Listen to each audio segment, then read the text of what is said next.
Halo, halo. Halo. Dobar dan, izvolite. Dobar dan, da li sam u eteru? Jeste, gospodine, slušamo vas. Zovem iz Bjelovara. U redu, slušamo vas, izvolite. Ja sam Branko Stojković. Izvolite, gospodine Branko. Baš mi je drago što vidim vas kao mladu osobu i drago mi je što vidim takva pitanja i glupo mi je da kad vama zamjeraju ovi koji se javljaju i ovaj što se javio sad zadnji. Možete malo stišati TV, bit će jednostavnije i vama i meni. Slušajte me u slušalicu. Vama, mladi moj gospodine, nema nitko ništa zamjeriti. I nemate vi nikoga što oni vama zamjeraju da vi imate nekoga ispravljati.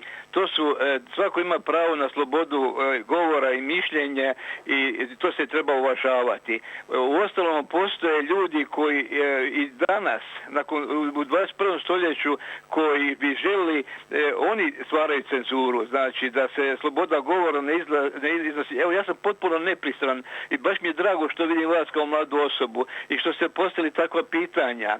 Ja sam nepristrana osoba i hoću samo to kazati. Ni HDZ, ni SDP ne valju ništa. Domovinski pokret, Penova koji je promijenio stranku, zamislite, promijenio je svoju stranku i on sad bi bio korektiv, on bi bio sad demokrata. U Bjelovaru oni imali su ogranak, toliko je bilo u tom ogranku kriminala, morali su smijeniti čovjeka koji je bio koordinator, te onda imali su sastanke tamo gdje se sastali neki tamo udbaši, Kosovci, bivši, sve ljudi koji su promijenili znači svoje dresove, to su ljudi koji nemaju čistu prošlost i ja svaka čast ko se javi u vašu emisiju koji ima poštene namjere, čistu prošlost, koji ima napredne ideje i ja s njemu kažem svaka čast, to je napredak za Hrvatsku i vama nema nitko šta prigovoriti.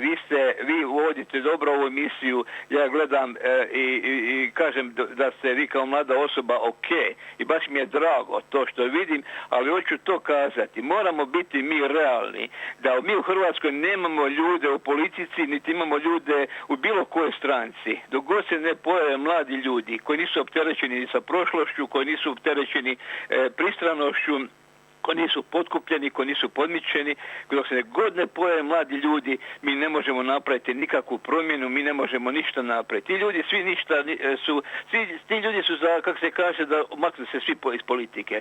Šta ima Penova govoriti?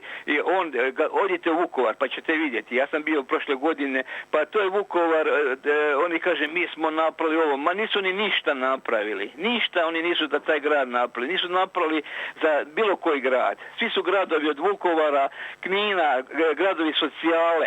To su gradovi Bjelovare, grad socijale. To su sve gradovi gdje ljudi ne rade, gdje nam mladi ljudi otilase, gdje se provodi potpuno kriva politika. Gledajte ovo što se onaj govorio, što je branio Tuđmana. Ako su bili na Bilogori, ta sela oslobođena, eno još su razrušena. Što ih nisu obnovili? Ajde, što nisu ih obnovili? Što? Ajde, sad su nam krivi ovi, sad su nam krivi Rusi, sad su nam krivi Srbi, sad su nam krivi ovi, oni. Ja kažem da čisti računi u politici, neću puno govlačiti, samo čisti računi. To su sve ljudi koji nemaju čiste račune.